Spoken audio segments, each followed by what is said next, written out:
안녕하세요. 국어과 전설입니다, 여러분. 자, 2021년 지방직 국어 해설 강의를 시작하겠습니다. 자, 먼저 시험을 보시느라 정말 고생 많이 하셨습니다. 사실 이 시험 자체가, 이번 시험 자체가 우리 수험생들에게, 내년을 준비하는 수험생들에게 상당히 많은 숙제를 던져준 것 같아요. 지금까지와 조금 다른 패턴을 보였다는 거죠. 그죠? 첫째, 문법이 너무 쉬웠죠. 그지? 문법이 너무 쉬웠고 적게 출제되었습니다. 정확히 말하면 두 문제, 아니 세 문제죠. 고쳐쓰기는 문법이던데요. 그지? 고쳐쓰기는 거의 문법이었어요.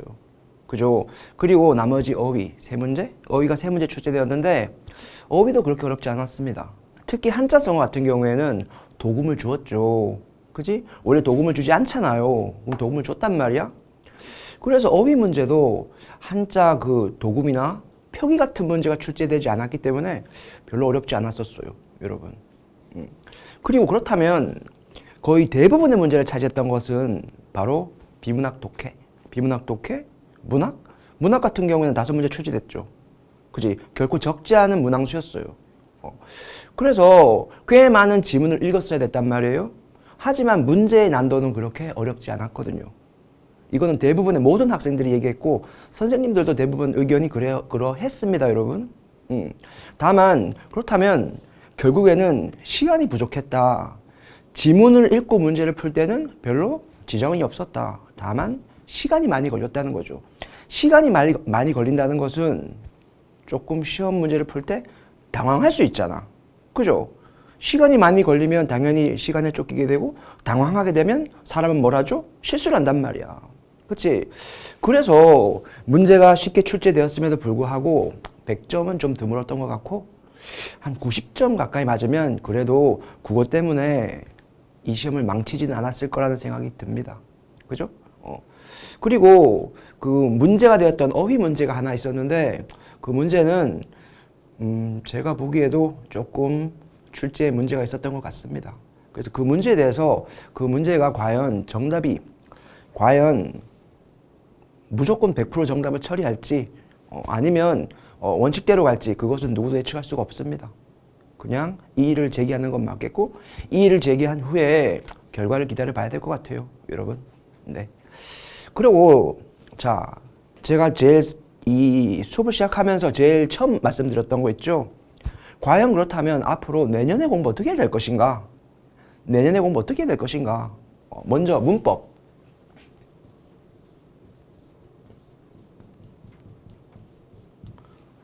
정말 적은 수가 출제되었고 쉬웠단 말이야. 그죠? 하지만 국가직은 상당히 어려웠단 말이죠. 그치, 여러분. 그래서 문법 수가 줄었다고 해서 준 것도 크게 아닙니다. 3문제 나왔으니까요. 4문제, 3문제, 20점 기본. 그지? 줄었다고 해서 문법을 손을 놓으면 안 됩니다. 그죠? 가장 핵심이 되는 어문 규정, 우문론, 형태론, 통사론 등 기본적인 내용들 있잖아요. 너무 구석구석, 너무 지엽적인 내용까지는 됐고 가장 핵심이 되는 내용들은 그래도 잘 파악하고 있어야 될 것 같아요, 여러분. 이렇게 생각해요, 여러분.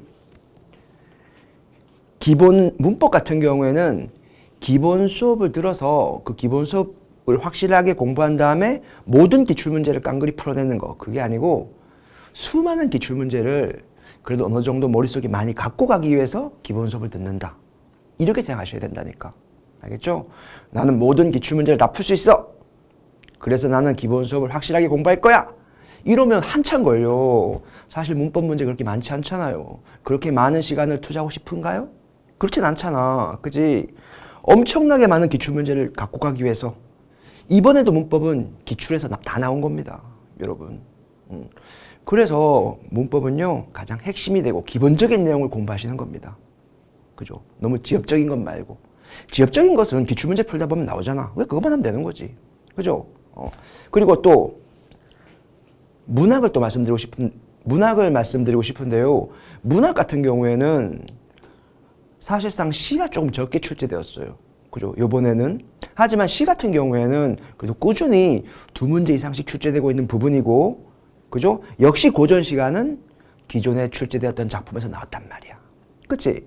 그리고 현대시 같은 경우에는 요번에 조지훈의 봉황수가 좀 안 읽히긴 했어도 전반적으로 시의 정서를 파악하는 것, 그 시의 특징을 파악하는 것은 별로 어렵지 않았단 말이야, 여러분. 그지? 즉 고전 시가는 어떻게 한다?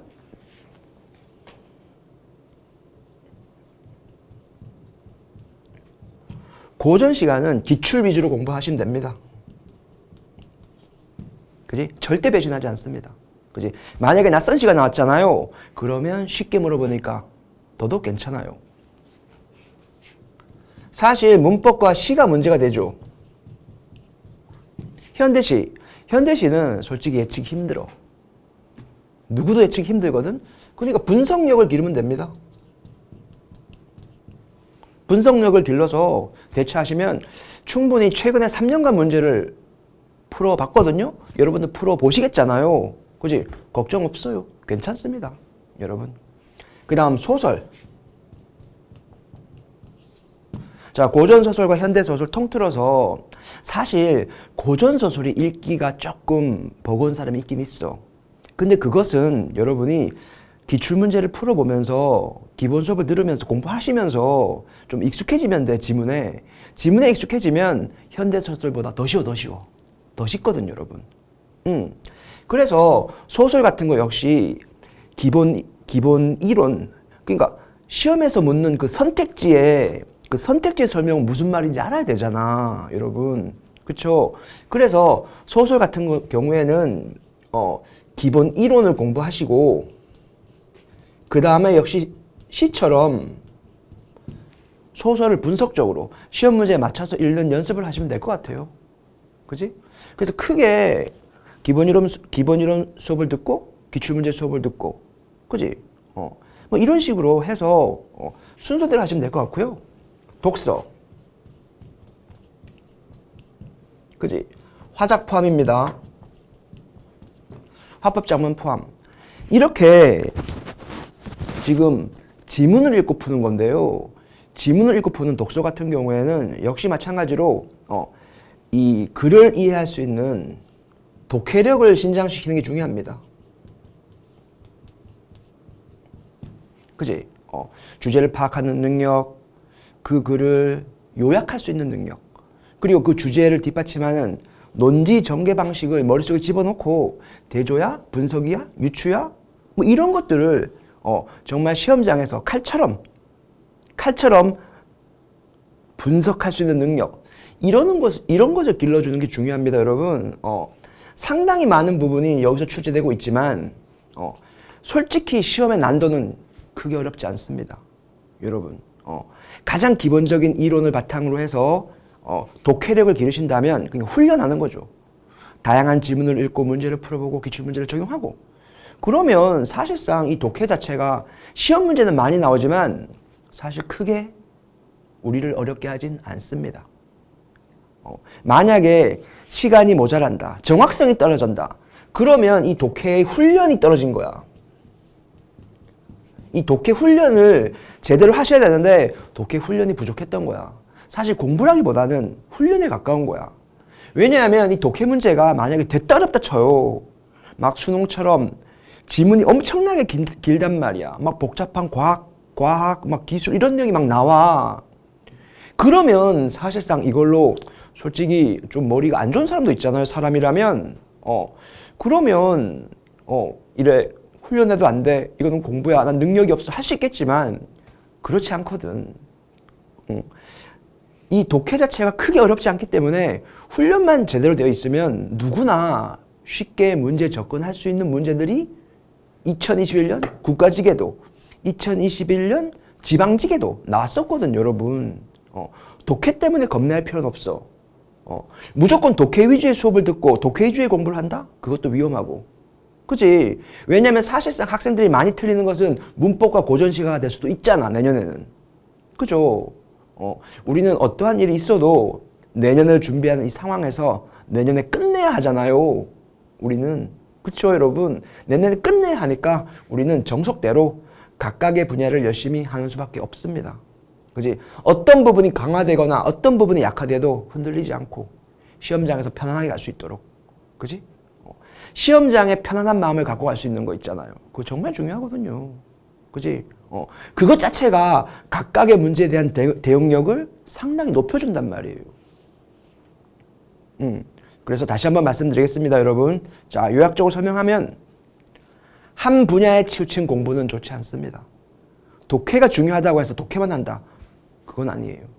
알겠죠? 각각의 기출에 나왔던 모든 분야를 열심히 하되 분명히 개인차가 있겠지만 자신에게 약한 부분을 좀 더 하시면 될 것 같아요. 두 번째, 독해는 훈련이다. 그지? 수업을 많이 듣는 것보다는 기본적인 기초 이론을 습득한 후에 분석력, 훈련을 통해서 어떤 지문이라도 깔끔하게 분석할 수 있는 능력이 필요한 거다. 그 능력은 한 번에 생기는 것이 아니고 훈련을 거듭할수록 생기는 거다. 이미 생긴 사람이 있을 수도 있어요. 이미 있는 사람은 더 할 나위가 없겠죠. 그죠? 한마디만 더. 우리는 기본 수업을 통해서 기출문제를 많이 기억할 수 있는 능력을 키우는 거다. 기본 수업을 완벽하게 공부해서 모든 기출문제를 풀 수 있도록 하는 것은 그것은 절대로 말이 되지 않습니다. 절대로. 이거는 모든 선생님이 저랑 의견을 같이 하는 부분일 것입니다. 여러분. 자, 그렇다면 이제 문제를 소두가 좀 길었는데 어쨌든 간에 여러분 문제를 풀 때 그렇게 많은 시간이 필요하진 않을 것 같아요. 왜냐고요? 어렵지 않았으니까.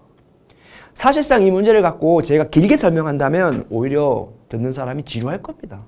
그죠? 그냥 지문 같은 경우도 딱딱 답이 떨어지는, 그지? 약간 이상했던 그 어휘 문제 하나 빼놓고는 괜찮아요, 여러분. 자, 그리하면 이제 저랑 같이 문제를 간단하게 철저하게 수험생 입장에서 그 선생 입장에서 하나하나 해설하기보다는 실제 수험생이 되어서 제가 문제를 푼다는 그런 입장에서 내가 수험생으로서 문제를 푼다 그런 입장에서 한번 설명을 드려보겠습니다. 여러분. 자, 시작하죠.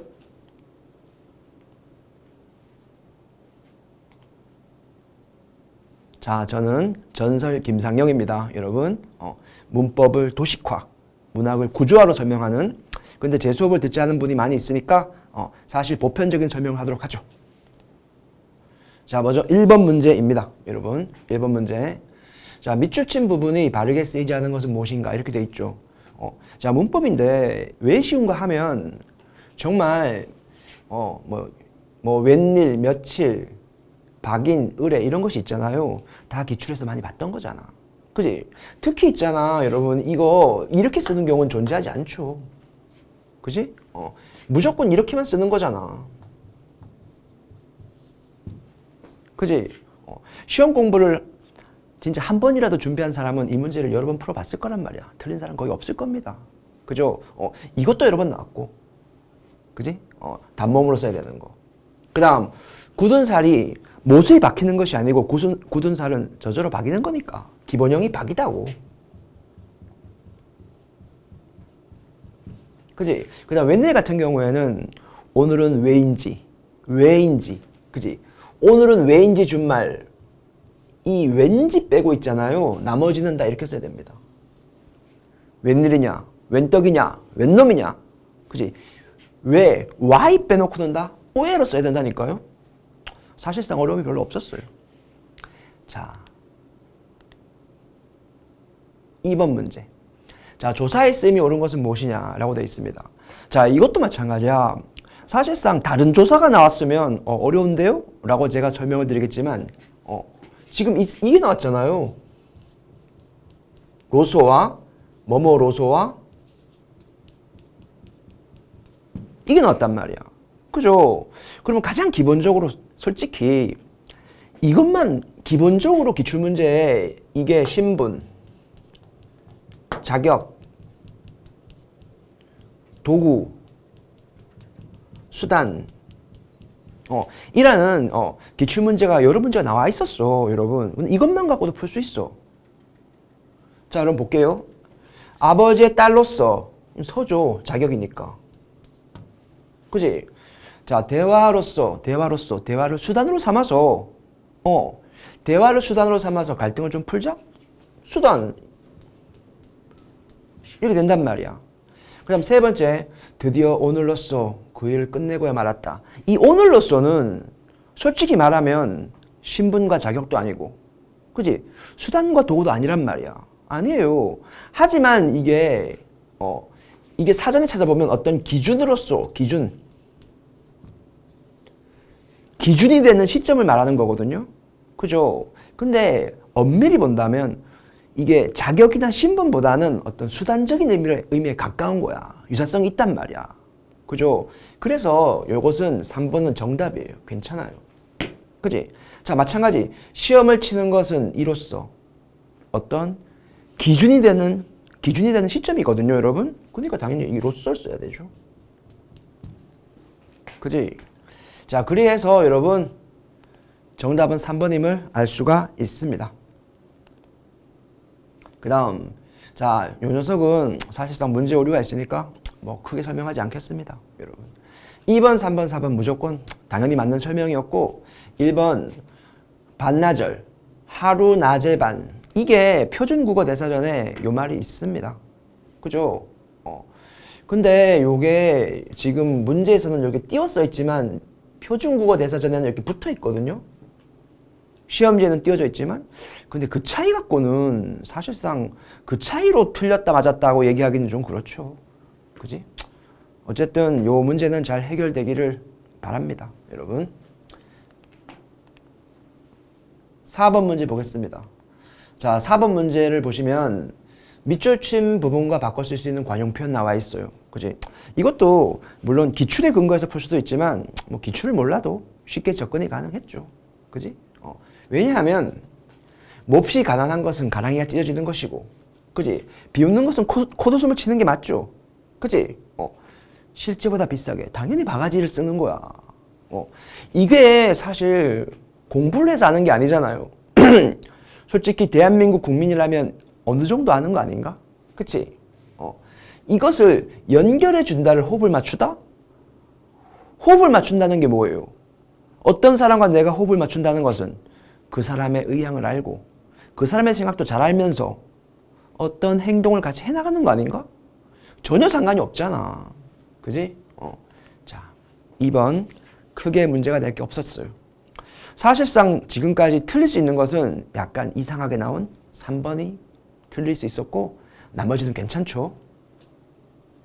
제가 문제를 풀면서 이건 틀릴 수 있습니다. 이건 어쩔 수 없어요. 이렇게 말씀드릴게 혹시나. 자, 기역, 리을에 대한 설명으로 옳지 않은 것은 무엇입니까? 이렇게 되어 있어요.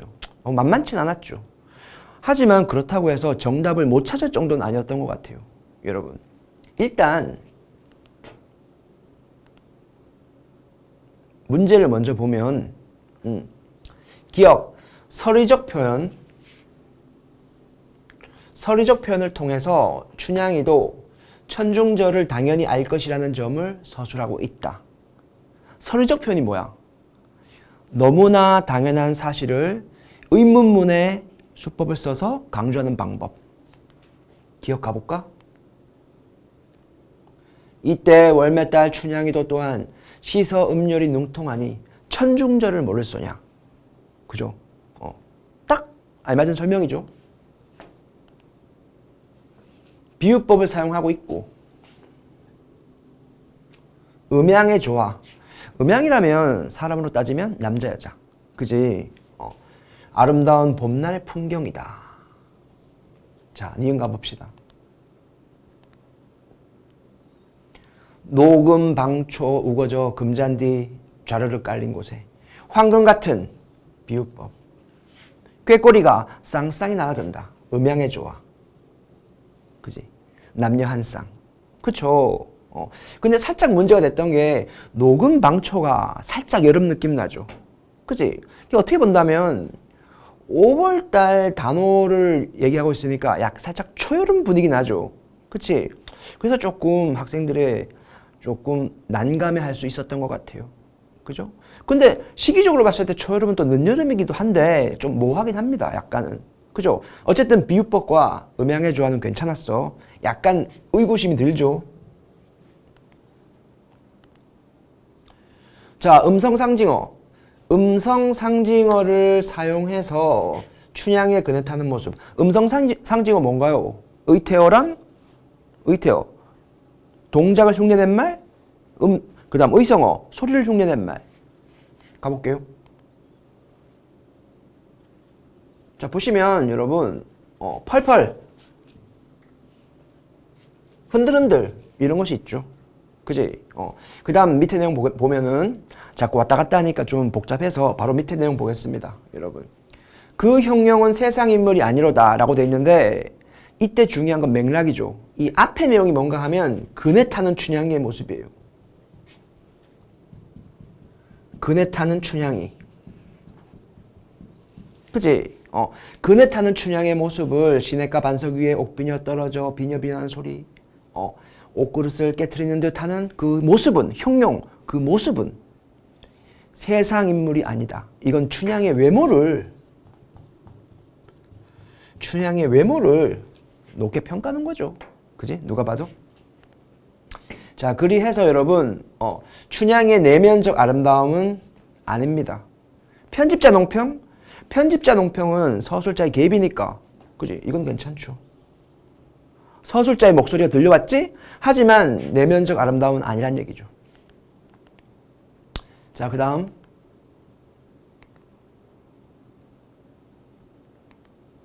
이렇게 해서 5번 문제를 풀었고요. 6번. 자, 대화니까 화법에서 나온 거 맞죠? 화법. 자, 보시면 A라는 사람과 B라는 사람이 있습니다. 그지? 이 두 사람의 의견이 다른 이유가 본문 읽어보시면 B의 내용이 있습니다. 해당하는 고객, 제안서 내용이 정리가 잘 되었지만 그 이하가 봐요. 요즘 같은 코로나 시기에 이전과 동일한 사업적 효과가 있을지 궁금하다라고 말했다는 거지. 그지? 이것은 있잖아. B 입장에서 완곡하게 거절하는 거라고 말하는 거야. 그지? 하지만 A는 기대하고 있죠. 왜? 자, A를 봐요. 기억은 난다고 말해요. 그지? 하지만 그건 아니라는 거야. 그치? 왜? 답변을 할 때 굉장히 표정도 좋고 박수도 쳤어. 목소리도 되게 부드럽다는 거야. 그쵸? 즉 박수를 쳤고 표정이 좋다는 것은 비언어적 표현인 거죠. 그지? 박수 표정, 이건 비언어적 표현이고, 그 다음 목소리 같은 경우는 어조니까 반언어적 표현인 거야. 즉 비언어적 표현과 반언어적 표현을 통해서 나는 그게 아니에요. 나는 승낙의 의미로 봤어요. 나는 승낙의 의미로 봤다고 얘기하고 있단 말이야. 그치? 하지만 B는 거절이다. 이건 완곡한 거절이다. 돌려서 말한 거다. 라고 하고 있죠. 자, 문제 풀어봅시다. 자, 가장 적절한 것은 무엇입니까? 자, A와 B, 고객의 답변에 대해서 승낙이 아니라니까. 그렇죠. B는 거절의 의미로 판단했고, 그 다음 E, A는 동일한 사업적 효과가 있을지 궁금하다는 표현을 제안한 사업의 부정적 평가. 얘는 긍정적인 평가를 내렸다니까요. 그죠? 자, 3번 B, 고객이 제안서에 의문을 제기한 내용. 이게 뭐였던가요? 요즘 같은 코로나 시기에 과연 사업이 제대로 될까? 이것은 완곡한 거절이라고 생각한 거야. 그지? 그것을 근거로 고객의 답변은 거절이라고 판단을 내린 거죠. 그지? A, 비언어적 표현을 바탕으로 하여 고객의 답변을 제안서에 대한 거절. 승낙으로 봤다니까요. 자, 이렇게 해서 정답은 세 번째가 됩니다. 그지? 역시 크게 어려움이 없었어. 그 다음 7번 문제입니다. 소설. 자, 강신재의 젊은 느티나무를 보시면 여기 내용은 뭐 사실 그렇게 어려운 내용이 아니었어. 그지? 청춘 남녀의 내용이니까. 그죠? 그래서 이제 뭐 쭉 여러분이 이렇게 읽어보셨잖아요? 그지? 읽어봤단 말이야. 그 문제를 푸는데요. 한마디로 얘기하면 이겁니다. 내가 있어. 그지? 그리고 나에게 어떤 사건이 닥쳤어. 그 사건이 바로 뭐야? 바로 오빠인 현규를 사랑하는 거야. 나는 오빠에 대한 형규를 사랑하는 거야. 그래서 고민이 돼. 왜? 법률상 오빠야. 사실 피 한 방울 섞이지 않았죠. 그지? 하지만 윤리적으로는 안 되는 거잖아. 그래서 힘든 거야. 형규도 자기를 사랑해 주길 바라는 거야. 그런 내용이 대부분 있었어요. 그쵸? 그래서 부합하지 않는 것은 뭐냐라고 했기 때문에 전반적으로 사실 사랑해서는 안 될 사랑을 하고 있잖아. 뭐 그런 드라마 영화 많이 있잖아, 여러분. 그런 거야. 그런 내용을 설명했는데 그래서 1번, 2번, 4번은 지금 제가 설명한 내용과 크게 다를 바가 없어. 똑같아요, 여러분. 근데 여기 봐봐. 나는 현규에 대한 감정은 사랑이잖아. 무슈리를 아버지로 부르는 것에 거부감을 갖고 있다. 그러니까 이 내용만 갖고는 사실 판단이 좀 힘들잖아. 좀 다른 내용이니까. 그래서 내용으로 가서 봤을 때 찾았어야죠. 그지? 자, 보시면 무슈리와 엄마는 재혼한 부부. 여기 무슈리가 나오잖아. 그지? 내가 그를 아버지라고 부르기 어려운 이유는 아까 그 선택지에 있었던 내용이 아니야. 그지? 여기 있잖아. 나는 거의 그런 말을 발음해 본 적이 없는 습관의 탓이야. 나는 그런 말 발음해 본 적이 없어. 형규랑은 상관이 없다고요. 너무 찾기 쉬웠어. 앞부분에 있었거든요. 그죠? 자, 그래서 무슈리를 아버지로 부르는 것 한 번도 그런 발음을 해본 적이 없었다는 거야. 그지? 역시 난도는 낮았어요. 8번 문제. 글쓴이의 견해에 부합하는 대응. 자, 글쓴이 주장을 찾으면 됩니다. 자, 글쓴이 핵심적인 주장을 찾고 그것과 가장 유사한 설명을 골라요. 그지? 글쓴이의 견해에 부합하는 거니까. 그지? 그래서 보시면 이 글의 중심 화제는 뭔가 하면 이 글은 무엇에 대해서 말하고 있는가 하면 봐요. 정중하고 단호한 태도와 수동적이고 공격적인 반응. 엄청난 차이가 있다는 거야. 그지? 그래서 이 두 가지의 어떤 차이점을 설명하고 있는데요. 지금 글쓴이가 말하고 싶은 것은 이거야. 그지? 여기 보면 단호한 반응. 이게 좋다는 거야. 그치?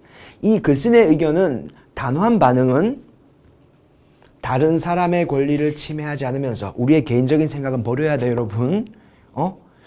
단호하다에 대한 어떤 나만의 경험과 지식은 중요한 게 아니야.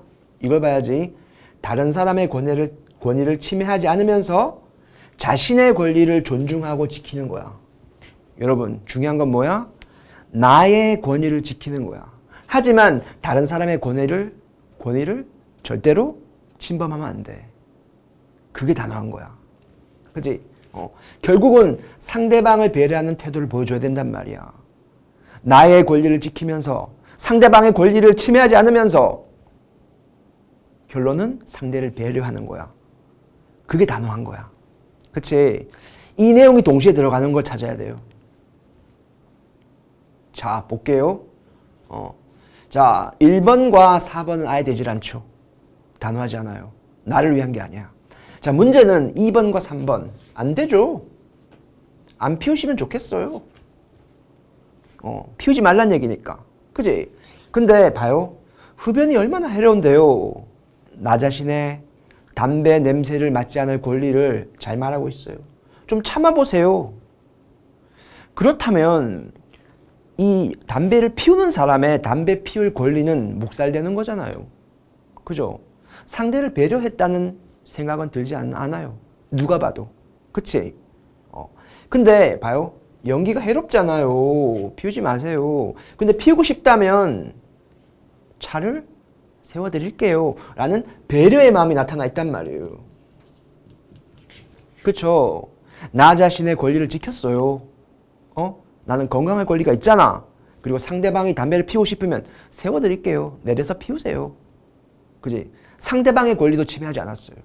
그러니까 그지? 3번이 답이 되죠. 그죠? 철저하게 지문으로. 이런 문제가 나오면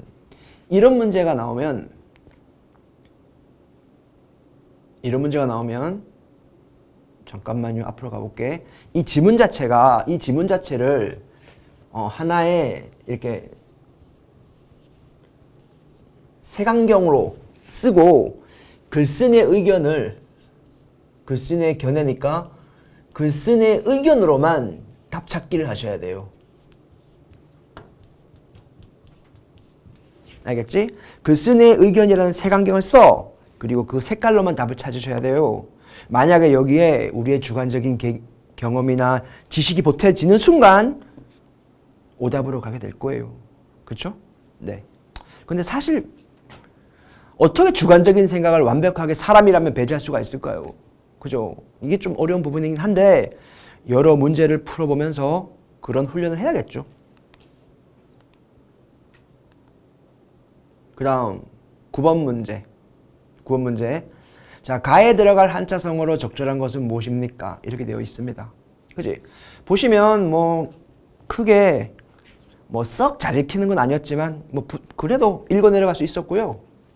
자, 보겠습니다. 여기서부터 어쨌거나 그들은 청춘 남녀였으니까 호야 할매 입에서도 성환의 이름이 나오기론 이번이 처음이 아니었다. 그지? 호야 할매 입에서도. 자, 글가 손주 때문에 눈물로 세월을 보내더니만. 자, 여기 삐리리 한자성어 손주 때문에 그렇게 눈물로 세월을 보냈잖아. 그렇게. 그럼 손주 생각을 하면서 눈물로 세월을 보낸 거잖아. 그죠? 그럼 어떻게 손주 생각을 했을까? 눈물을 막 흘리면서. 그지? 자, 이자는 이자 저자 그게 아니고 이제는 사투리야, 여러분. 사투리. 성환이 손자지, 손자. 성환이도 대학생이 되었으니까 할매가 원풀이를 한풀이를 다 했을 낀데 와그라 이런 거잖아. 그죠? 손주 때문에 눈물로 세월을 보냈어. 자, 여기 해당되는 거. 어떻게 눈물로 세월을 보냈는데? 한자성어. 자, 만약에 이렇게 한글이 없었다면 조금 어려울 수 있었겠지만 기출문제 나왔었잖아. 그지? 오매불망. 자나 깨나 잊지 못해요. 자나 깨나 잊지 못하고 눈물을 흘리면서 손자를 그리워했잖아. 1번이죠. 그지? 자, 망운지정, 발할 망자. 구름을 보면서 발합니다. 구름을 보면서 저 구름은 우리 고향에 계신 어머니, 아버지의 모습인가? 멀리 계신 고향에 계신 어버이를 그리워하는 거. 염화미소, 말 그대로 마음과 마음이 통하는 거. 이심전심. 그죠? 불림문자, 그런 거랑 같은 내용이었죠. 그치? 이심전심, 불림문자. 그냥 사람이 있잖아. 굳이 말을 해야 돼요? 마음과 마음이 통하지. 그지? 정말 기출에 많이 나왔었어요, 여러분. 그 다음 백아절연. 이 백아는 사람 이름이야. 중국의 고사성어에 나오는 사람 이름인데요. 백아는 검은고를 잘 탔어요. 그리고 백아의 가장 친한 친구가요. 백아의 검은고 소리를 정말 좋아했대요. 근데 그 친구가 죽었어요. 자기를 진정으로 알아줬던 친구가 죽었잖아요. 그래서 백아는요. 검은고 줄을 끊어버린 거야. 그지? 검은고의 줄을 끊어버린 거야. 정말 소중한 친구의 죽음을 안타까워하는, 슬퍼하는 그런 내용이죠. 자, 정답 오매불망 쉬웠고요. 10번. 자, 시가 나와 있습니다. 여러분. 자, 가와 나에 대한 설명으로 틀린 건 뭐냐 이렇게 돼 있죠. 글가. 사실상 글가는 어디선가 한 번쯤은 본 내용이죠. 그치? 500년 도읍지를 필마로 돌아더니 한 필의 말을 타고 돌아더니 산천 자연은 그대로인데 사람 영웅은 간데없다. 대조의 방법이 쓰이고 있죠. 그지? 이것을 통해서 말하고 싶은 것은 자연은 영원한데 왜 사람은 간 곳이 없느냐? 인생무상 아닙니까? 그지? 인생무상. 그죠? 또는 있잖아. 어즈버 태평년을 태평했던 세월이 이젠 꿈이런가 하노라. 그지? 나라가 망한 것을 슬퍼한 맥수지탄이라고 할 수도 있겠고. 맥수지탄. 그죠? 자, 그렇다면 요 내용을 도식화하면 이렇게 될 것입니다. 시적 화자가요. 시적 대상은 옛 도읍지. 옛 도읍지를 보면서 느낀 것은 부정의 정서. 그지? 그게 바로 뭐다? 인생무상, 맥수지탄. 자, 어떤 표현 방법을 통해서? 대조의 방법을 통해서. 그지? 뭐 이렇게 정리할 수 있겠고. 그 다음 두 번째 시를 보면 조지훈의 봉황수라는 시가 있었는데 사실은 그렇게 많이 봤어? 시험에서 많이 읽었어? 하는 그런 작품은 아니었어. 그러나 중요한 것은 뭔가 하면 시험에 나왔다는 거죠. 시험에 나왔던 기출문제였었어요. 그죠? 그래서 이 작품은 여러분 읽어보셨겠지만 이거 넘겨서 한번 해볼게. 여기다가 글라요. 시적 화자야. 시적 화자가 어딜 갔어? 퇴락한 고궁에 갔어요. 옛 고궁. 그치? 고궁에 가서 뭘 느꼈는가 하면 여러분도 알겠지만 마지막에 뭐 구천에서 호곡하리라. 호곡. 통곡하리라 해서 느꼈잖아, 여러분. 부정의 정서. 그치? 그 옛날에 쌍용 대신 봉황새부터 시작해갖고 나라를 잃은 서름, 망국의 한을 노래하고 있어요.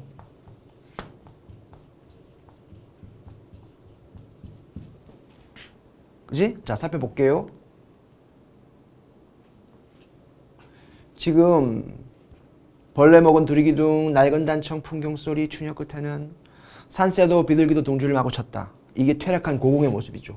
퇴락한 고궁의 모습. 마이너스. 그지? 큰 나라 섬기다가 거미줄 친옥자. 결국은 이 사대주의를 비판하는 거죠. 그지? 그래서 여러분 쌍용 대신에 두 마리 봉황새밖에 들어올릴 수가 없었다. 우리는 맨날 한 끗발 아래였다. 그지? 그러면서 어느 땐들 봉황이 울었으랴마는 푸르른 하늘 및 추석을 밟고 가는 나의 그림자. 폐옥 소리도 없었다. 옛날에 그 벼슬아치들이 지나갈 때 촤락 하는 그런 소리 있잖아요. 폐옥 소리. 그러니까 벼슬아치, 그 왕을 섬기던 벼슬아치의 모습이 사라졌다. 그지? 이것은 망국의 비애를 노래하는 것이고, 또 봐요. 하늘 및 추석을 밟고 가는 나의 그림자. 그지? 폐옥 소리 없었다. 품석 옆에 정일품, 종구품 어느 줄에도 나의 몸둘 것은 바위 없었다. 갈 곳이 없었다. 그지? 자, 이것이 바로 국권 상실을 의미하는 거죠. 여러분. 눈물이 속된 줄 모를 양이면 봉황새야 구천에서 호곡하리라. 통곡할 것이다. 그지? 그러면서 망국의 비애를 노래한 작품입니다. 그지? 주된 표현 방식은 퇴락한 고궁의 모습을 통해서 자신의 정서를 드러냈으니까 앞부분에는 경치, 뒷부분에는 정서, 성경후정이죠. 성경후정. 그리고 그 봉황새가 구천에서 호곡하리라. 실제 울고 있는 것은 새가 아니고 시적 화자잖아. 시적 화자를 자신의 감정을 새한테 이입한 거지. 그죠? 그래서 보시면 봉황새야 구천에서 통곡할 것이다. 사실 울고 있는 것은 봉황새가 아니고 시적 화자 자신이걸랑. 그죠? 그리해서 여러분 잠깐 답이 나왔네. 자, 그래서 성경 후정의 감정이입의 방법을 쓰고 있다는 거죠. 그지? 자, 이런 식으로 정리를 해봤습니다, 여러분. 자, 문제 풀어볼게요. 글과 산청과 인거를 대비함으로써 인생 무상을 드러내고 있다. 라고 돼 있죠. 그러면 자, 대조를 통해서 인생 무상. 괜찮은가요?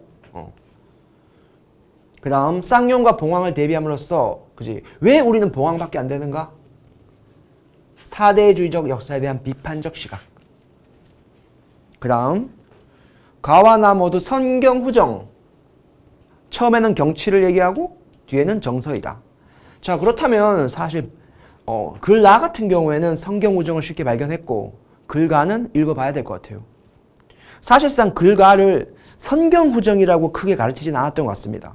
그지? 확인해 보겠습니다. 500년 도읍지를 필마로 돌아더니 산천은 의과대 인걸은 간데 없다. 그지? 즉 이 부분까지는 경치에 해당한다고 할 수 있겠죠. 경치. 그죠? 그러면서 사람은 간 곳 없네? 아, 태평연월이 꿈이구나. 한간 인생 무상이로구나 라고 말했다는 거야. 그래서 좀 넓은 의미로 본다면 성경후정이 아니라고 말할 수가 없어. 좀 뭐하긴 해. 그지? 근데 성경후정이 아니다라고 말할 수 없고 앞에는 경치고 뒤엔 정서다라고 말했을 때 그럴 것 같은 느낌이 들잖아요. 그지? 자, 그래서 성경후정의 기법을 사용하고 있다. 좀 뭐했어? 솔직히 저는 읽을 때. 그 다음 네 번째, 가와 나 모두 정해진 율격. 가는 시조니까 괜찮아요. 그지? 3434 3543 정해진 율격. 삼음보. 그치? 아니 3434 3543 3사조 4사조 4음보 정해진 율격이 있단 말이야. 그지? 그래서 글가는 괜찮지만 글가는 정해진 율격과 음보가 괜찮아요. 그치? 하지만 글라는 보시는 것처럼 현대 자유시. 아니 자유시를 넘어서 이건 산문시야. 정해진 율격이 없어요. 그지? 어디 여기 정해진 율격. 정확하게 3사조, 4사조, 몇 음보. 전혀 읽어낼 수가 없어요. 그러니까 이 시는, 이 문제는 1번, 2번, 3번은 명확히 몰라도 4번을 답으로 체크하는 문제였던 거야. 그냥 문제 풀란 얘기야, 여러분. 11번. 다음 글의 내용과 부합하는 것은 무엇입니까? 자, 여러분 보시면 중심화제는 미국의 어머니와 일본의 어머니예요. 그쵸? 그래서 요 녀석을 이렇게 이 글을 구조화해 보면 미국 엄마, 일본 엄마. 그지? 미국 엄마, 일본 엄마의 차이점을 물은 거란 말이야. 그지? 그럼 어떤 차이점이 있느냐? 자, 먼저 앞부분으로 가서 미국의 어머니들은요, 이거를 교육시키는 거야. 자, 뭐라고? 사물의 속성 자체에 관심을 기울이도록 훈련받은 아이들에게. 그지? 독립적인 행동을 하라. 이렇게. 그러면 일본의 엄마들은 어떻게 교육을 하는가 하면 다른 사람과의 관계에 초점을 맞춘 훈련을 받은 아이에게, 다른 사람과의 관계 훈련, 아이에게 자신의 생각을 드러내기보다는 행동에 영향을 받는 다른 사람들의 감정을 미리 예측하도록 교육받는다는 거야. 다른 사람의 감정을 미리 예측하고 말하도록. 미국의 엄마들은 독립적인, 속성에 맞춰서 독립적인 행동을 할 수 있도록. 그치? 자, 그 차이야. 자, 그렇다면 그 내용과 가장 유사한 것을 골라라. 정답이 탁 보이죠? 여러분? 미국의 엄마는 자녀가 독립적인 행동을 하도록. 일본의 엄마는 자녀가 타인의 감정을 예측하도록 교육. 왜 일본의 엄마가 더 마음에 들지? 그지? 자, 어쨌든 정답을 찾을 수가 있었어요. 결코 어렵지 않았고. 12번. 자, 다음 글의 결론. 이 글이 결론적으로 뭐냐라는 것은 여러분 솔직히 수험생의 마음은 다 읽었겠지만 솔직히 결론을 가서 봐도 풀 수 있습니다. 결론 보겠습니다. 여러분. 자, 이와 같이 사실 이와 같이라는 말이 함축하고 있는 말은 지금까지 내가 말했던 것처럼 지금까지 내가 길게 말해왔던 것을 요약하겠다는 거야. 그지? 이 앞의 내용을 한마디로 뭐야? 이렇게 말하고 있어. 기계에 의존해서 인간이 살아가는 사례, 중심화제. 사실상 오늘날 우리는 기계에 의존해서 살고 있잖아. 그지? 그 사례는 오늘날 우리의 두뇌가 게을러진 것을 보여주는 여러 사례 중에 하나라는 말이야. 한 번 더, 기계에 의존해서 살아가는 삶.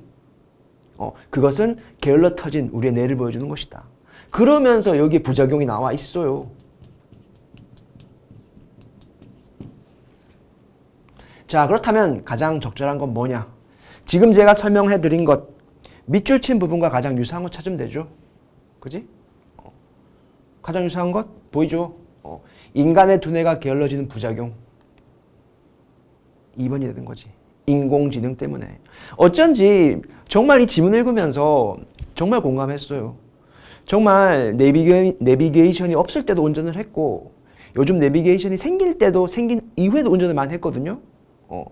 정말 내비게이션 없으면 가까이도 못 가겠어요. 이제는. 정말 뇌가 게을러진 것 같아요. 어쨌든 공감이 되는 지문이 많이 나왔어요. 여러분. 어쨌든 요번에 13번요. 자, 다음 글에 대한 이해로 적절한 것. 이렇게 나오면 주제를 묻는 거야. 이 글의 주제는 뭐냐는 거죠. 하나하나 세부적인 내용보다는 핵심이 되는 내용이 뭐냐는 거야. 그지? 그래서 중심화제를 찾아야 돼. 자, 이 글은 무엇에 대한 글인가? 더 정확하게 무엇에 대한 글인가 중요한 거지. 그래서 보시면 이 공용어의 개념, 공용어를 만들었잖아. 그지? 그 개념이 뭔가? 이게 중심화제야. 그래서 여러분 글쓴의 의견, 여러 공용어 중 하나만 알아도 공식 업무상 불편이 없게끔 한다. 이거란 말이야. 이거예요. 두 번째 단락. 마찬가지 논리잖아. 그죠? 한국어와 영어를 공용어로 지정한다면 이게 바로 공용어의 개념이야. 한국어와 영어를 공용어로 지정한다면 자, 이는 한국에서는 한국어와 영어 중 어느 하나만 알기만 하면 공식 업무상 불편이 없게끔 한다는 거야. 이것이 바로 이 글의 핵심이에요. 알겠죠? 그럼 이것과 가장 관련 깊은 것을 고르면 돼. 1번은 왜 틀리고, 몇 번은 뭐가 틀리고, 몇 번은 어디에서 어떻게 틀리고, 막 이거를 어찌 시험장에서 하나하나 하시려 합니까? 못하겠죠. 그지? 자, 가장 관련 깊은 거. 중심화제. 2번 여기 보이죠?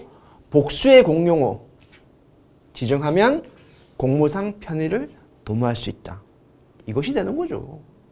그지? 하나하나 왜 찾는지를 찾을 겁니까? 그러면 시간이 없어요. 만약 그 선생님들께서 그 기출문제 해설지 날듯이 문제를 풀면 그거는 시간이 40분이야. 30분, 40분도 모자라. 여러분. 14번. 다음 글의 내용과 부합하지 않는 것은 무엇입니까? 이렇게 돼 있죠. 그지? 역시 이것도 뭐 지문의 길이가 짧지 않았지만 사실상 재밌는 내용이었어. 그죠? 그래서 크게 어려움이 없었을 겁니다, 여러분. 그지? 제가 지금 말씀드리는 것은 시험을 치른 학생들의 반응을 바탕으로 해서 설명을 드리는 거야, 여러분. 그래서 지금 중심화제를 보면 여러분이 이 글을 읽었다고 가정하고 중심화제는 악플러야. 악플러. 그지? 근데 악플러 어떤 사람이에요? 악플러는 어떤 사람인가 하면 여러분 여기 본문에도 나와 있듯이 자신의 삶과 환경을 통제하지 못하면서 무력감에 시달리는 사람이란 말이야. 그쵸? 그러니까 열등감에 사로잡혀 있어. 그지? 삶을 통제하지도 못해. 이런 사람들이 악플러란 말이에요. 그쵸? 자, 그러면 이 사람들은 왜 악플을 달까요? 자, 자기 효능감 때문이죠. 잠깐 앞으로 잠깐 가볼게. 앞으로. 여기 보면 자신이 올린 글 한 줄 한 줄에 다른 사람들이 동요하는 모습을 보면서 자기 효능감을 느끼기 때문이야. 그치? 자기 효능감. 자기 효능감을 느끼기 때문이죠. 그치? 자, 그것은 뭐에 기인한다? 타인의 반응. 타인의 반응을 보면서 이 사람들이 내 말에 내가 열등의식이 있고 내 삶을 통제하지 못하는데 어라? 내 말 한마디 흔들리네? 여기 효능감, 자기 효능감을 맛본다는 거야. 그죠?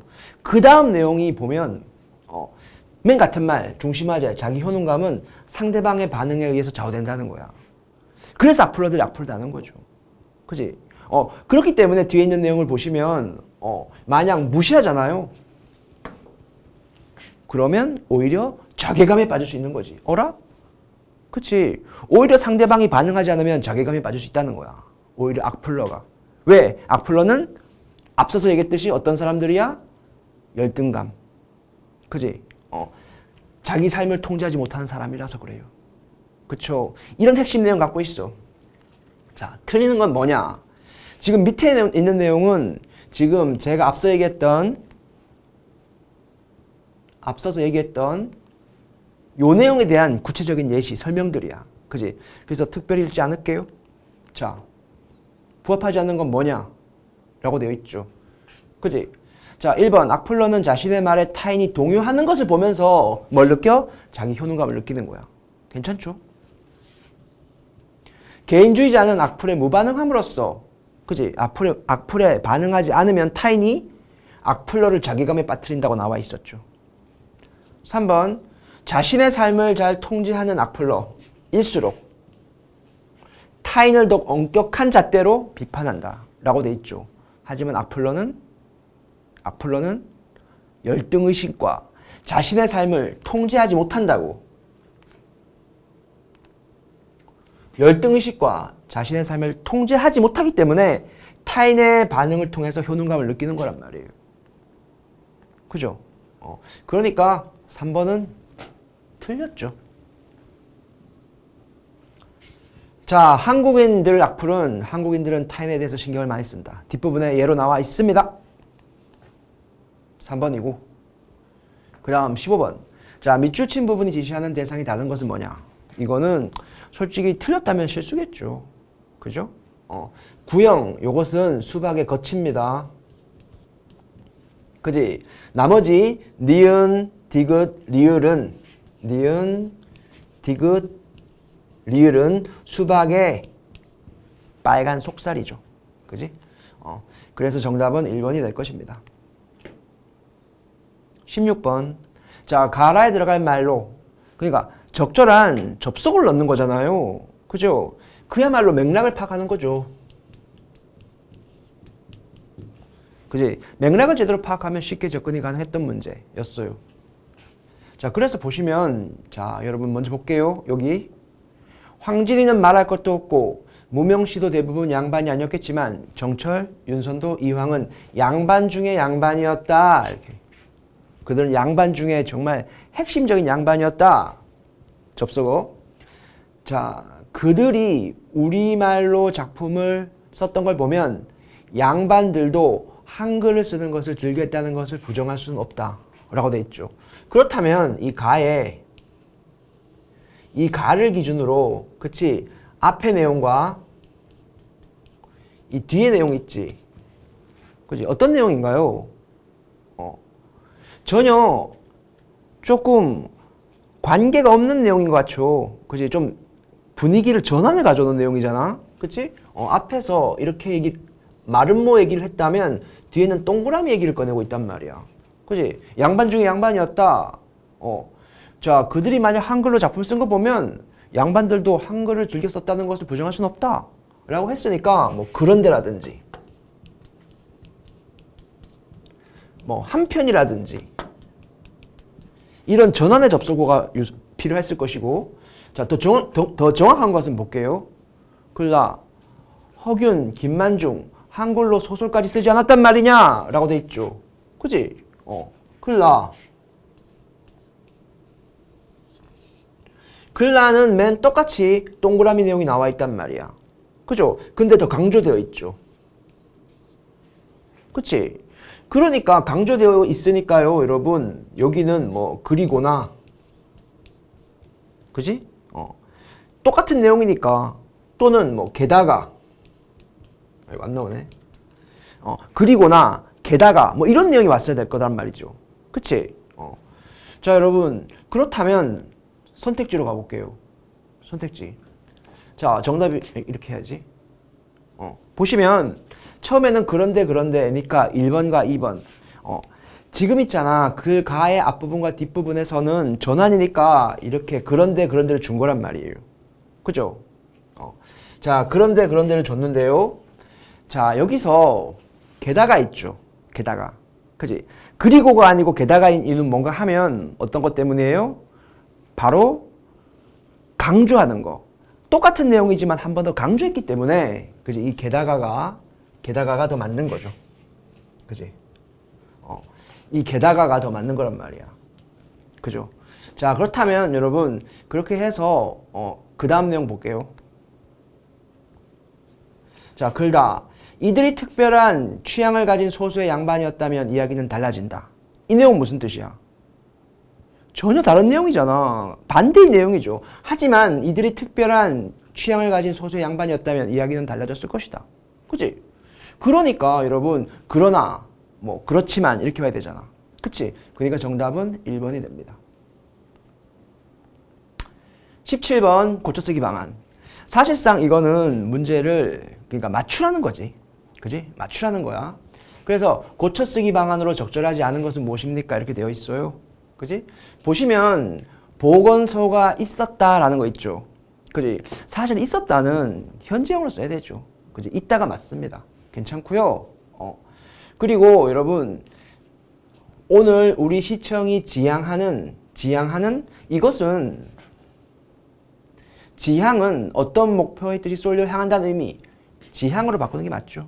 그지? 어쨌든 어렵지 않습니다, 여러분. 근데 마지막에 보면 납부는 맥락상 금융기관이 돈이나 물품 따위를 받아 드린다는 수납? 이거는 사실 초등학생도 쉽게 판단할 수 있는 거야. 그냥 둬야 되는 게 맞죠. 그치? 자, 그래서 여러분 그대로 납부가 맞죠. 4번이고 그 다음 18번. 자, 다음 글을 잘못 이해한 것은 무엇입니까? 그지? 크게 긴 설명이 필요 없기 때문에 말로 하겠습니다, 여러분. 자, 서연은 있잖아. 이렇게 말했습니다. 자네가 본뜨려는 부처님의 형상은 누가 언제 그랬는지 몰라도 베껴놓은 걸세. 그지? 분명히 서연은 동현이가 불상을 베낀다고 생각하는 거야. 형상이 중요한 게 아니야. 내용이 중요하다고. 그지? 자, 그 다음 내용. 동현 공부를 하게 의심 말고 그지? 형상 공부 많이 했다 이거야. 하지만 서연이 말합니다. 자네 정말 열심히 공부했네. 그지? 그 형태 속에서 부처님의 마음 그 내용은 어디 있는가? 그지? 이렇게 말하고 있죠. 즉 다시 말하면 동현이는 형상을 서연은 내용을 중시하는 거예요. 그지? 자, 다음 글을 잘못 이해한 것은 무엇입니까? 자, 1번 동현과 서연의 입장은 다른 것이죠. 그지? 다르고 2번 서연은 부처님의 형상을 의심하고 있고 그지? 형상 자체에 대해서 큰 의미를 부여하고 있진 않잖아요. 그죠, 여러분? 그 다음 3번 동현은 부처님의 형상을 독창적? 본문을 보면 자네가 본뜨려는 본뜬다는 거야. 그지? 흔히 있는 것을 베껴놓은 거란 말이야. 그죠? 독창적으로 제작하는 사람이 아닙니다. 자, 정답은 3번 부처님의 형상을 독창적으로 제작한다. 이것은 틀렸죠. 19번. 자, 통일성을 고려했습니다. 가에 들어갈 말로 가장 적절한 것은 무엇이냐? 그지? 자, 이렇게 되어 있는데요. 지금 보시면 지금 혼정신성이란 말이 나와 있습니다. 여러분. 혼정신성이란 말이 있는데요. 저녁에는 부모님의 잠자리를 받으리고 아침에는 문안을 드린다. 이런 뜻이에요. 그렇죠? 그렇다면 여러분 지금 보시면 통일성을 고려했잖아요. 그러면서 글가의 내용을 물었단 말이야. 그치? 근데 글가는 대류 현상에 대한 내용이야. 바덕 바로 위에 공기까지는 따뜻해지지 않는다는 그 이유는 삐리리다. 이렇게. 그럼 대류 현상이 그 근거가 된단 말이야? 자, 대류 현상 어디 있습니까? 여기 있네요. 그지? 방바닥 쪽의 차가운 공기는 온돌에 의해서 따뜻하게 데워짐으로 위로 올라가고 위로 올라간 공기는 다시 식으면 아래로 내려와서 다시 데워져 위로 올라가는 대류 현상. 그치? 자, 여러분 뭐야? 온기는 올라가고 냉기는 내려와요. 밑에 뭐가 있어서? 온돌이 있어서. 그치? 그래서 이런 대류 현상이 생기는 거잖아요. 하지만 서양 같은 경우에는 벽난로는 복사열을 이용하기 때문에 위쪽 공기를 데우는 방식이란 말이야. 내려오지 않죠. 위쪽 공기가 따뜻한데 왜 내려옵니까? 그쵸? 그리해서 가장 적절한 것을 고르면 4번이네. 그지? 상쪽과 위쪽의 따뜻한 공기. 위쪽 공기를 데운다면서. 그죠? 그러니까 차가운 바닥으로 내려오지 않기 때문이다. 자, 이렇게. 자, 마지막 20번 문제 풀어보겠습니다. 자, 다음 글에서 추론할 수 있는 거. 자, 여기서 제가 드리고 싶은 말씀은 뭔가 하면 사실상 우리 시험은 객관식 시험이잖아요. 명백한 추론은 없습니다. 100% 추론, 미루어 짐작하는 문제는 존재할 수가 없는 거야. 그러니까 즉 다시 말하면 사실적 정보를 바탕으로 파악하는 거지 우리가 추론, 미루어 어떤 사실적 정보를 근거로 해서 미루어 짐작하는 내용 자체는 정답으로 처리하기 힘들어요. 우리의 어떤 그 주관적인 지식과 경험이 합쳐져서 판단하기는 좀 그렇다는 얘기죠. 그지? 자, 사실상 일치, 불일치 문제로 봐야 된다, 이건. 일치형으로 보는 거죠. 그지? 그래서 지문이 됐다 길었어요. 그래서 흔히 말하는 중심 내용, 핵심 내용을 파악하는 거 있잖아. 그걸로만은 힘들었고, 이거는 왔다리 갔다리 해야 됐어요. 왔다리 갔다리 하는 수밖에 없었다는 거죠. 여러분. 그래서 왔다리 갔다리 한번 해볼게요. 여러분. 다음 글에서 추론할 수 있는 것에서. 자, 이 문제는 너무 기니까 어찌 해야 되는가 하면 선택지를 먼저 보면서 그 부분으로 귀환해서 확인을 해야 돼요. 자, 선택지 볼게요. 1번 고급 포도주는 너무 덥지도 춥지도 않은 곳에서 재배된 포도로 만들어졌다. 너무 덥지도 춥지도 않은 곳. 그지? 자, 보시면 여러분 고급 포도주 그지? 고급 포도주 주요 생산지는 보르도나 부르고뉴. 너무 덥지도 않고 너무 춥지도 않은 곳이다. 그지? 더 읽어야 돼요. 다만 달콤한 백포도주 고급 포도주 중에서 백포도주의 경우에는 처럼 뜨거운 여름 날씨가 지속되는 곳에서 명품이 만들어진다는 거야. 안 되지? 안 돼? 그 다음 2번 르아르강 하구부터 크림반도의 조지아를 잇는 선은 이탈리아보다 남쪽에 있을 것이다. 그럼 가야 돼요. 가야 되죠. 그치? 여기 있네요. 르아르강 하구로부터 크림반도 조지아를 잇는 선. 그치? 추론하는 게 아니라니까. 있는 내용을 확인하는 거지. 그죠? 포도를 재배할 수 있는 북방 한계선. 북쪽입니다. 틀렸죠? 이렇게 하나하나 확인할 수밖에 없다니까요. 여러분. 절대로 있잖아. 내용을 쭉 읽고 나서 기억한 걸로 문제를 절대 못 풀어요. 그래서 정답률이 가장 떨어졌겠지. 그지? 비문학 독해 중에서는 얘가 제일 어려웠어요. 자, 3번. 우리가 유럽에서 일상적으로 마시는 식사용 포도주는 저렴한 포도주거나 고급 포도주에 물을 섞은 것이다. 저렴한 포도주이거나 어떻게? 고급 포도주에 물을 섞은 거래. 가야죠. 우린 천재가 아니잖아. 그지?